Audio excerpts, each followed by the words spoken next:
So hello guys, welcome back to my YouTube channel. So last time मैंने video डाला था programming language के ऊपर, लाइक कि what is programming language exactly and what is language. तो उसको मैंने अच्छे से, आई थिंक मैंने तुम्हें समझाया और तुम अच्छे से समझ चुके होगे। ठीक है, कोई भी डाउट नहीं रहा होगा, डाउट होगा तो फिर वो कमेंट करके तुम पूछ सकते हो। ठीक है। सो वीडियो काफ़ी लंबी हो रही थी, इसलिए मैंने क्या किया, इस वीडियो को मैंने दो पार्ट में मैंने डिवाइड कर दिया है। पार्ट वन ऑलरेडी मैंने शूट करके मैंने यूट्यूब के ऊपर अपलोड कर दिया है, और पार्ट टू अभी जो कि जावा के ऊपर हम लोग समझेंगे कि एग्जैक्टली जावा होता क्या है। ठीक है। सो हम लोग सबसे पहले देख सकते हैं, जैसे कि we are on the our computer screen, like कि वी नीड टू, सबसे पहले हम लोग समझेंगे लाइक कि डेफिनेशन, कि जावा का डेफिनेशन क्या होता है। तो सिंपल इज दैट कि Java is a programming language which is based on loops, object oriented programming language है, और वो एक प्लेटफॉर्म इंडिपेंडेंट है। ठीक है। तो अब तुम पूछोगे लाइक कि ओप्स है, लैंग्वेज है, चलो ठीक है मैं समझा। ठीक है।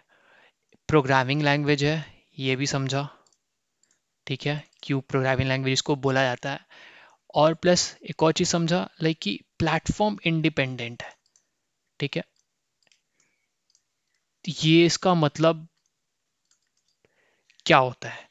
तो ये चीज़ मैं थोड़ी देर में समझाऊंगा कि प्लेटफॉर्म इंडिपेंडेंट क्या होता है और ऊप्स क्या होता है। ठीक है। एक चीज़ तुम समझ गए कि जावा किसको बोलते हैं, लाइक कि it is a programming language which is oops based programming language, and it is platform independent. ठीक है।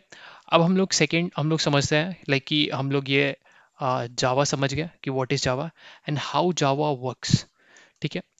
अब जावा कैसे काम करता है उसको हम लोग अंडरस्टैंड करेंगे। लेकिन देखो, क्या होता है ना, कोई भी तुम अगर लैंग्वेज लिखते हो, कोई भी चीज़ लाइक कि हम लोग क्या करते हैं ना कि कोई भी अगर प्रोग्राम लिखते हैं, तो प्रोग्राम कोई एडिटर पे लिखते हैं। लेट्स से कि हम लोग जावा के लिए इस वाले सीरीज़ में हम लोग यूज़ करेंगे इक्लिप्स। ठीक है।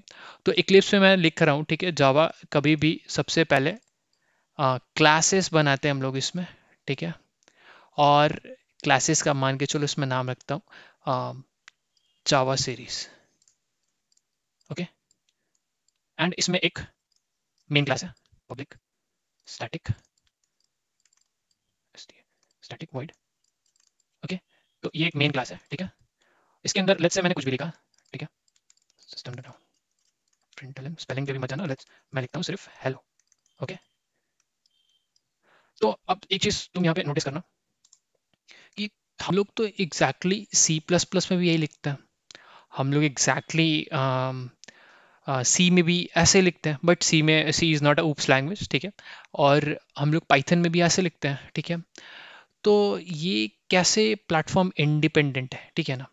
तो उसके बारे में हम लोग ये पहले क्या करते हैं, जैसे कि मैंने यहाँ पे ये एक प्रोग्राम लिखा, जैसे ही तुम रन कराओगे ना, तो जावा कंपाइलर क्या करता है ना, ये सोर्स कोड है, ठीक है, जो ऊपर हमने लिखा, इसको ये चेंज कर देता है तुम्हारा जावा जो कंपाइलर है। ठीक है। तुमने जो ऊपर लिखा वो सोर्स कोड था।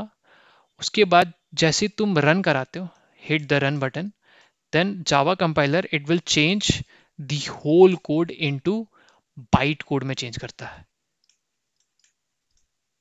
बाइट कोड क्या होता है? Dot class file. मतलब कि डॉट क्लास फाइल।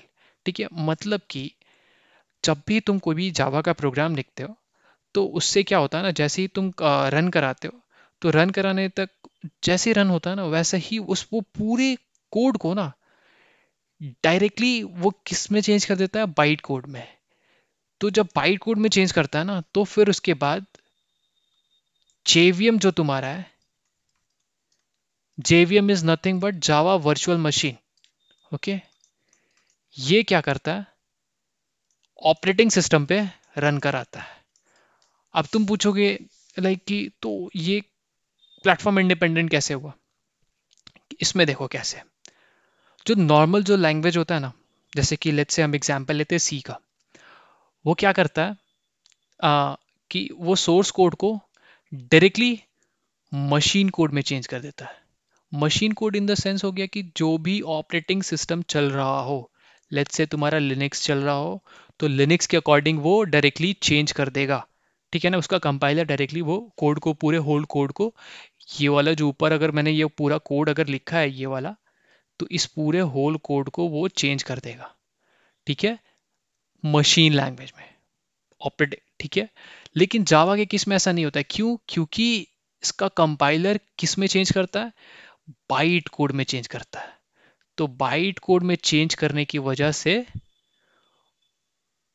वो डायरेक्टली मशीन में नहीं चेंज होता। अब जैसे ही बाइट कोड में जैसे चेंज होता है, तो लेट्स से कि हमको इसको चलाना है, इस बाइट कोड को किधर चलाना है, हमको चलाना है विंडो में, तो इजीली तुम रन करा दोगे, ठीक है, क्योंकि जेवीएम उस अकॉर्डिंग मतलब इंस्टॉल होगा उस मशीन के ऊपर, ठीक है। एंड आफ्टर दैट तुम लेट्स से तुमको लिनक्स में चलाना है, तो सेम कोड तुम हर जगह चला सकते हो। तो इसीलिए it is called platform independent. Okay, understand Java क्यों प्लेटफॉर्म इंडिपेंडेंट है? हैव अंडरस्टैंड लाइक कि what is Java and how Java works, हम लोग उसके वर्क फ्लो को हम लोग समझ चुके हैं। सो अब हम लोग समझेंगे कि वोरा क्या होता है, ठीक है।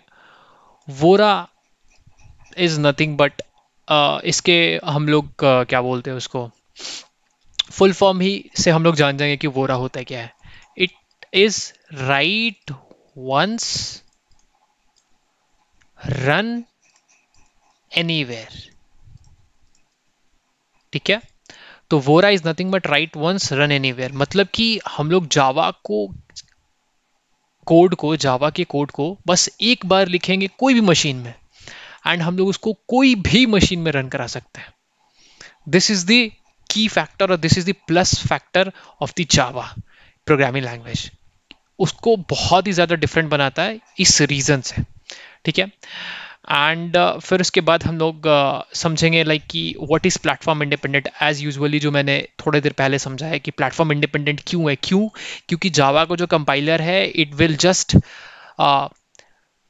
जस्ट कंपाइलर क्या करता है, वो मशीन कोड में नहीं चेंज करता है, जावा कंपाइलर चेंज करता है बाइट कोड में, ठीक है। ये byte code is a plus point, ठीक है। ये समझ गया कि प्लेटफॉर्म इंडिपेंडेंट क्यों होता है। एंड आफ्टर दैट हम लोग समझते हैं last but not the least, oops. Oops हम लोग एक पूरा सीरीज इसका कवर करेंगे, ठीक है, ये लास्ट में आएगा, ठीक है। लेकिन ऊप्स हम लोग समझ लेते हैं, ये है ऑब्जेक्ट ओरिएंटेड प्रोग्रामिंग, ठीक है। Object oriented programming means that हम लोग जो भी कोड लिख रहे हैं ना, इसको सिंपल समझ लो कि इसको रिलेट करता, जो भी कोड लिखिए जो रिलेट कर रहा है रियल वर्ल्ड सिनेरियो से, वो ऑब्जेक्ट ओरिएंटेड प्रोग्रामिंग है, दैट्स इट। तो ये हम लोग समझ गए एक बेसिक अंडरस्टैंडिंग कि हम लोग यहाँ पे कि उप्स का डेफिनेशन क्या होता है, जो नॉर्मली, बट इसको ब्रीफ में हम लोग समझेंगे। उप्स के कॉन्सेप्ट्स बहुत सारे होते हैं, ठीक है, उसको हम लोग अच्छे से अंडरस्टैंड करेंगे। तो हम लोग प्लेटफॉर्म इंडिपेंडेंट जावा क्यों है वो भी हम लोग समझ लिए, वोरा क्यों है वो भी हम लोग समझ लिए, हाउ जावा वर्क्स वो भी हम लोग समझ लिए, and what is Java actual में, मतलब डेफिनेशन क्या होता है वो भी हम लोग समझ लिए। सो हम लोग ने ऑलमोस्ट सारा मतलब थ्योरी कॉन्सेप्ट हम लोग समझ लिए। अब हम लोग रेडी हो चुके हैं लाइक कि deep dive into the coding world, ठीक है। अब हम लोग प्रैक्टिकल काम करेंगे बैठ करके और क्वेश्चन सॉल्व करेंगे। ये जितना भी मैंने अभी समझाया सारा, ये इंटरव्यू के पर्सपेक्टिव से तुम लोग समझ सकते हो, ये सारा मेनली क्वेश्चंस जो होता है वो पूछा जाता है इंटरव्यू में, ठीक है। आई होप कि सारा तुम्हारा तुमको समझ में आ चुका होगा, ठीक है।